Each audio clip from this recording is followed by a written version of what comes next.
வணக்கம். நம்ம தமிழ்நாட்டில் கால்நடை மருத்துவக் கல்லூரிகளில் சேர்வதற்கான அப்ளிகேஷன் ஓப்பன் பண்ணிட்டாங்க. ஜூன் 20ஆம் தேதி ஈவினிங் 5 மணி வரைக்கும் எல்லாருமே அப்ளை பண்ணிக்கலாம். இந்த வீடியோவில் உங்களுக்கு சீட்டு கிடைக்க வாய்ப்பு இருக்காங்கிறத தான் தெளிவாக பார்க்க போகிறோம். அதாவது பிவிஎஸ் அண்ட் ஏஹெச் படிப்புக்கு ஒட்டுமொத்தமாகவே தமிழ்நாட்டில் 7 கல்லூரிகள் தான் இருக்குது. ரொம்ப ரொம்ப குறைவான இடங்கள். அதே போல் இந்த கவுன்சிலிங்கில் பிடெக் கோர்சஸும் வருது. அதாவது பார்த்தீங்கன்னா உங்களுக்கு food technology, poultry technology, dairy technology இந்த கோர்சஸ்லாம் வருது. அதாவது இங்கே என்ன கட் ஆஃப் இருந்தால் உங்களுக்கு சீட்டு கிடைக்கும், ஆல் இந்தியா கோட்டா, நம்மளுடைய தமிழ்நாடு ஸ்டேட் கோட்டாவில் எப்படி பார்த்தீங்கன்னா நம்ம கலந்துக்கிறது. அது மட்டும் இல்லாமல் ரொம்ப கவனிக்க வேண்டிய விஷயம் என்னன்னா, உங்களுக்கு என்ன கட் ஆஃப் இருந்தால் கிடைக்கும் அப்படிங்கிறதையும் தெளிவாக பார்க்க போகிறோம். ஃபீ ஸ்ட்ரக்சர் என்ன அப்படிங்கிறதையும் தெளிவாக உங்களுக்கு சொல்ல போகிறேன். ஏன்னா எல்லாமே அவங்க வெப்சைட்டில் தெளிவாக கொடுத்துட்டாங்க. அதுக்கப்புறம் குறிப்பாக 7.5 ரிசர்வேஷன் மாணவர்கள், அதாவது 6ஆவதுலேருந்து 12ஆவது வரைக்கும் அரசு பள்ளியில் படித்த மாணவர்களுக்குமே என்ன கட் ஆஃப் இருந்தால் கிடைக்குங்கிறத தெளிவாக பார்த்துடலாமா? நம்ம சேனலுக்கு புதுசாக வந்திருந்தீங்கன்னா மறந்துடாமல் சப்ஸ்கிரைப் பண்ணிங்க. நானும் உங்கள் ரன்னிங் தமிழ் கோபி. ஹலோ டிடிஜிஸ்.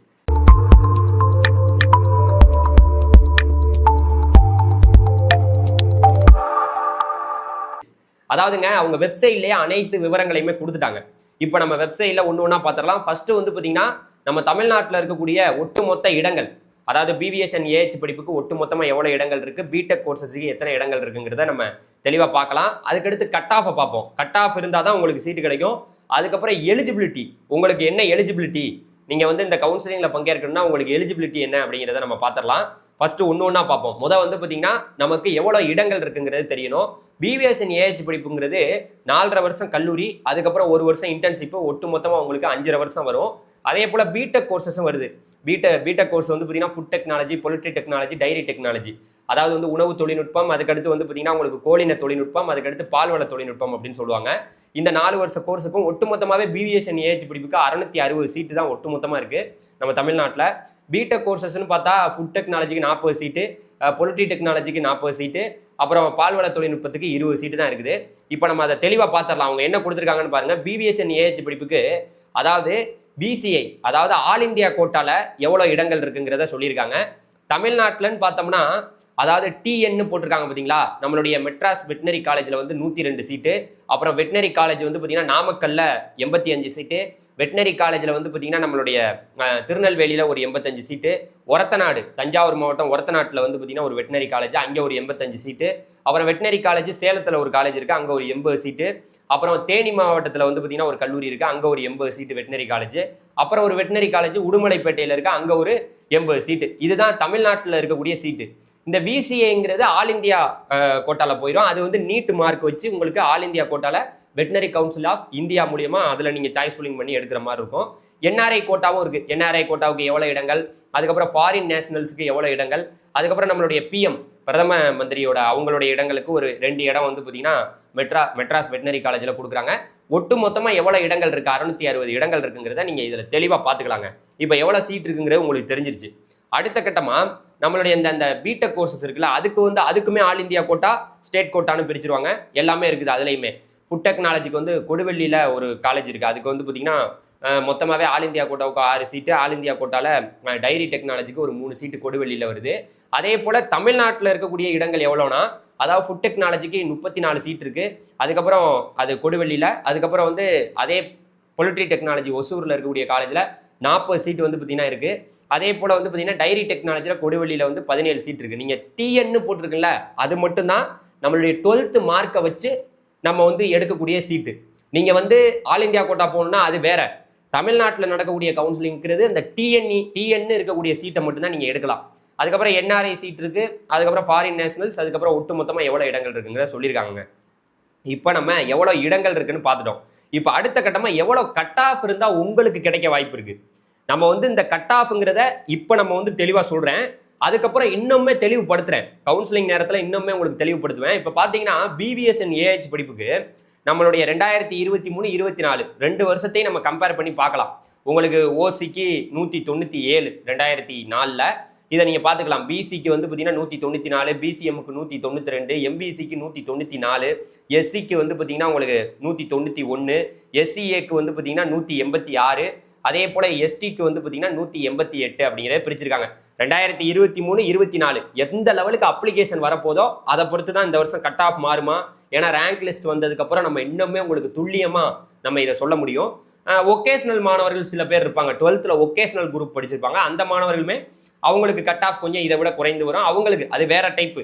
இங்கே அகாடமிக்குங்கிறது தான் 12th நீங்கள் வந்து பயாலஜி, ஃபிசிக்ஸு, கெமிஸ்ட்ரி இந்த குரூப் படித்த மாணவர்கள் இதை தான் பார்க்கணும். பார்த்துக்குங்க. அடுத்து ஃபுட் டெக்னாலஜிக்கு என்ன கட் ஆஃப் வரைக்கும் கிடைக்கும் அப்படிங்கிறத சொல்லியிருக்காங்க. இப்போ நான் இது சொல்கிறது எல்லாமே ஜென்ரலாக சொல்கிறேன். ஃபுட் டெக்னாலஜிக்கு வந்து பார்த்தீங்கன்னா ஓசிக்கு என்னன்னு தெரியல, ஆனால் பிசிக்கெலாம் வந்து பார்த்தீங்கன்னா 2023, 24 160, 158 இதிலலாம் கிடச்சிருக்கு. பார்த்துக்குங்க. ஒரு கம்யூனிட்டிக்கும் பார்த்தீங்கன்னா ஃபுட் டெக்னாலஜி 162 பிசி, பிசிஎம்முக்கு 158, எம்பிசிக்கு 133, 133, எஸ்சிக்கு 165 அப்படிங்கிறத நீங்கள் பார்த்துக்கலாம். அதுக்கப்புறம் பொலிட்ரி டெக்னாலஜி, ஃபுட் டெக்னாலஜிங்கிற உணவு தொழில்நுட்பம். நீங்கள் ஃபுட் டெக்னாலஜி இந்த டேன்வாஸ் மூலியமாக நம்மளுடைய தமிழ்நாட்டில் இருக்கக்கூடிய இந்த வெட்டினரி கவுன்சிலிங்கில் போய் படிச்சிங்கன்னா ரொம்பவே சிறப்பாக இருக்கும். பொலிட்ரி டெக்னாலஜி கோழி தொழில்நுட்பத்துக்கு வந்து பார்த்தீங்கன்னா கட் ஆஃப் போட்டிருக்காங்க, பார்த்துங்க. அடுத்து டைரி டெக்னாலஜிக்கு வந்து பார்த்தீங்கன்னா என்ன கட் ஆஃப் வேணும், இதெல்லாம் வந்து பார்த்தீங்கன்னா இதுக்கு வந்து என்ன எலிஜிபிலிட்டினா உங்களுடைய பயாலஜி, பிசிக்ஸ், கெமிஸ்ட்ரி, மேக்ஸ் இந்த 4 மார்க்கும் வேணும். அந்த எலிஜிபிலிட்டி விஷயங்கள்லாம் நம்ம அப்புறம் பார்க்கலாம். இந்த கட் ஆஃப் விவரங்களை பார்த்துக்குங்க. அடுத்த கட்டமாக 7.5 ரிசர்வேஷன் ரொம்ப முக்கியங்க. 6ஆவதுலேருந்து 12ஆவது வரைக்கும் நீங்கள் அரசு பள்ளியிலேயே படிச்சிருந்தீங்கன்னா 7.5% இடஒதுக்கீட்டில் உங்களுக்கு சீட்டு கிடைக்கும். அப்படி பார்த்தோம்னா அதுக்குமே உங்கள் கட் ஆஃப் கொடுத்துருக்காங்க. அப்படி பார்த்தோம்னு வச்சுங்களேன், பிபிஎஸ்என் ஏஹெச் படிப்புக்கு பிசியாக இருந்தீங்கன்னா 192.5 இந்த கட் ஆஃபுக்கு மேலே இருந்தால் சீட்டு கிடைக்கும். பிசிஎம்முக்கு 187க்கு மேலே இருந்தால் கிடைக்கும். எம்பிசிக்கு 193க்கு மேலே இருந்தால் கிடைக்கும். எஸ்சிக்கு 192க்கு மேலே இருந்தால் கிடைக்கும். எஸ்சிஏக்கு 193க்கு மேலே இருந்தால் கிடைக்கும். எஸ்டிக்கு 187.5க்கு மேலே இருந்தால் கிடைக்கும். அதே போல் ஃபுட் டெக்னாலஜி, பொலிட்ரி டெக்னாலஜிக்கெலாம் கட் ஆஃப் போட்டிருக்காங்க, சிலதுக்கு போடவே இல்லை. அதை நீங்கள் பார்த்துக்கலாம். இதுதான் விவரங்கள்ங்க. இப்போ நம்ம வந்து கட் ஆஃப் விவரத்தையும் பார்த்தாச்சு. உங்களுக்கு கிடைக்குமா, கிடைக்கிற மாதிரி வாய்ப்பு இருக்கோ வாய்ப்பு இல்லையோ எல்லாருமே அப்ளை பண்ணலாம். இப்போ நம்ம பார்க்க போகிறது எலிஜிபிலிட்டி என்ன, அப்ளை பண்ணணும்ல. இப்போ எல்லாருமே அப்ளை பண்ணிக்கிட்டு இருக்கீங்க. நமக்கு ஜூன் 20ஆம் தேதி 5 மணி வரைக்கும் அப்ளை பண்ணலாம். நேட்டிவிட்டி ஒன்று, நீங்கள் தமிழ்நாட்டில் வந்து பார்த்தீங்கன்னா 8, 9, 10, 11, 12 வரைக்கும் படிச்சிருக்கணும். ஒருவேளை நீங்கள் இல்லைனாலும் நேட்டிவிட்டி சர்டிஃபிகேட் இருந்தால் நீங்கள் இதுக்கு அப்ளை பண்ணலாங்கிறத தெரிஞ்சுக்கங்க. இதுதான் விவரங்கள்ல அவங்க சொல்லியிருக்காங்க. அதே போல் ஏஜ் லிமிட் ரொம்ப முக்கியங்க. இதுக்கு நான் வந்து உங்களுக்கு தனிப்பட்ட முறையே தெளிவாக சொல்கிறேன், பாருங்களேன். வயது வரம்பு என்பது குறைந்தபட்சம் மாணவர்கள் 2025ஆம் ஆண்டு டிசம்பர் 31ஆம் தேதி அன்று குறைந்தது 17 வயது வந்து பார்த்தீங்கன்னா உங்களுக்கு நிறைவடைஞ்சிருக்கணும் அப்படின்னு சொல்கிறாங்க. அதிகபட்ச வயதுங்கிறது 1/7/2025 அந்த தேதியின் அடிப்படையில் பார்க்கும்போது எஸ்சி, எஸ்சிஏ, எஸ்டிக்கு எந்த வயது வரம்பும் கிடையாது. ஆனால் வந்து பார்த்தீங்கன்னா மற்ற பிரிவினருக்கு 21 அந்த வயசு வரைக்குமே இருக்கலாம் அப்படின்னு சொல்லியிருக்காங்க. மாற்றுத்திறனாளிகளுக்கு 5 வயது வந்து கூடுதலாக, அதாவது வந்து 26 வயது கூட இருக்கலாம்ங்கிறத இதில் தெளிவுபடுத்தியிருக்காங்க. அதாவது குறைந்தபட்ச வயசுங்கிறது டிசம்பர் 31ஆம் தேதிக்குள்ளே பார்க்கும்போது உங்களுடைய வயசு 17 வயது வந்து பார்த்தீங்கன்னா அந்த வயது வந்து பார்த்தீங்கன்னா பூர்த்தி அடைஞ்சிருக்கணும் அப்படிங்கிறது தான் நீங்கள் தெரிஞ்சுக்கணும். 17 வயசு நிரம்பி இருக்கணும் அப்படிங்கிறத சொல்லியிருக்காங்க. குறைந்தது 17 வயது, அதுக்கு மேலே வந்து பார்த்தீங்கன்னா இருக்கலாம், ஒன்றும் பிரச்சனை இல்லை அப்படின்னு சொல்லியிருக்காங்க. இப்போ நம்ம வயதையும் பார்த்தாச்சுங்க. இதுதான் எலிஜிபிலிட்டி வந்து கிரிட்டேரியா. அடுத்து நம்ம இதில் வந்து இன்னும் உங்களுக்கு தெளிவாக சொல்ல போனால், இங்கே வந்து நீங்கள் என்ன ஸ்ட்ரீமில் வந்து நான் 12th படிச்சிருக்கணும், எனக்கு எப்படி கட் ஆஃப் கால்குலேஷன் பண்ணுறதுனே தெரியல சார் அப்படின்னு கேட்பீங்க. கட் ஆஃப் எப்படி பண்ணுறதுங்கிறதெல்லாம் எல்லாருக்கும் தெரியும், இது சாதாரண விஷயம்தான்.